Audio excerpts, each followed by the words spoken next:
Assalamualaikum warahmatullahi wabarakatuh. Perkenalkan, saya Reza Muhammad Ramdhani, NIM 0524011432, dari Program Studi Sistem Informasi. Pada video ini saya akan melakukan praktikum transaksi sebagai bagian dari tugas 3 mata kuliah MSIM 4206 Basis Data. Pertama, saya membuka aplikasi SAMP, lalu menekan tombol Start pada bagian MySQL sehingga database server aktif. Selanjutnya, saya membuka browser dan masuk ke halaman PMI-admin untuk mulai menjalankan perintah SQL.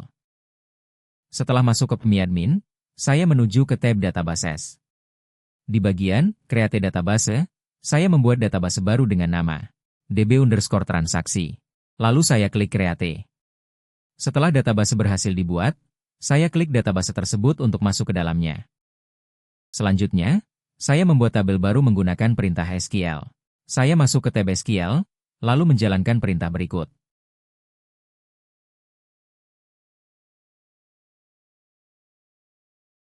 Perintah ini berfungsi untuk membuat tabel barang dengan struktur ID sebagai primary key dan auto increment, nama barang, stok barang. Setelah itu saya klik Go, dan tabel berhasil dibuat.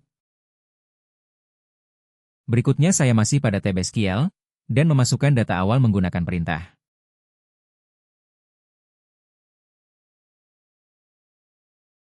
Setelah saya klik Go, data berhasil dimasukkan ke dalam tabel. Untuk memastikan, saya membuka tab Browse, dan terlihat 3 data awal sudah muncul. Di sini terlihat kondisi awal tabel barang, yaitu Indomie goreng stok 10, sabun Livebau stok 20, teh kotak stok 15. Data ini akan menjadi dasar untuk percobaan transaksi. Selanjutnya saya melakukan transaksi pertama. Saya masuk ke tab SQL dan menjalankan perintah berikut. Pada tahap ini, setelah perintah update, stok Indomie goreng berkurang menjadi 8. Tetapi setelah saya menjalankan rollback, perubahan tersebut dibatalkan. Pada select terakhir, stok kembali menjadi 10 seperti semula. Ini menunjukkan bahwa rollback berfungsi untuk membatalkan transaksi.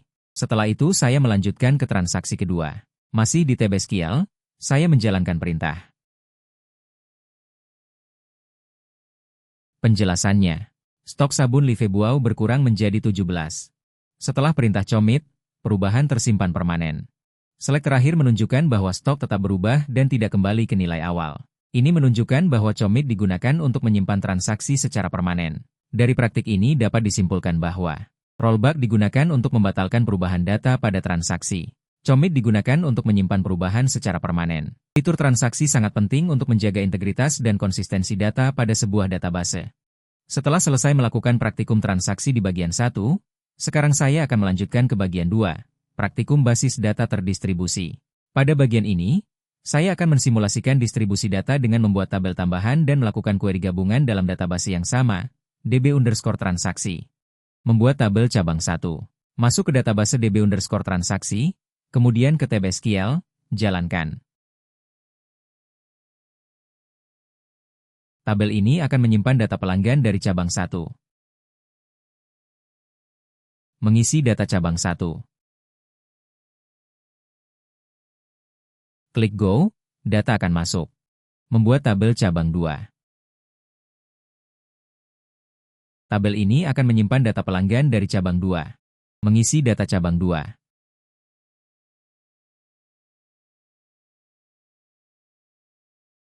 Klik Go. Data cabang 2 berhasil masuk. Menampilkan data masing-masing cabang. Cek masing-masing tabel dengan tab Browse. Pelanggan cabang 1 Budik City. Pelanggan cabang 2 Andi Dewi. Ini menunjukkan 2 lokasi data berbeda dalam satu database. Simulasi distribusi. Simulasi query terdistribusi. Untuk menampilkan data gabungan dari kedua cabang, jalankan. Hasil menampilkan semua pelanggan dari kedua cabang. Ini mensimulasikan konsep distributed query, walau masih dalam satu database. Tabel cabang 1 dan cabang 2 mewakili data yang terpisah di lokasi berbeda. Query gabungan menggunakan union menunjukkan bagaimana data terdistribusi bisa digabung untuk analisis. Simulasi ini tetap menggunakan database db_transaksi yang sama, tapi prinsipnya sama dengan basis data terdistribusi nyata. Praktikum basis data terdistribusi telah selesai. Saya telah membuat 2 tabel cabang, mengisi data, menampilkan masing-masing, dan menggabungkan data dengan query. Ini menunjukkan bagaimana sistem basis data terdistribusi dapat bekerja, meski kita menggunakan satu database. Demikianlah seluruh praktikum tugas 3 yang telah saya lakukan, mulai dari praktikum transaksi hingga praktikum basis data terdistribusi. Terima kasih atas perhatiannya. Semoga praktikum ini bermanfaat. Assalamualaikum warahmatullahi wabarakatuh.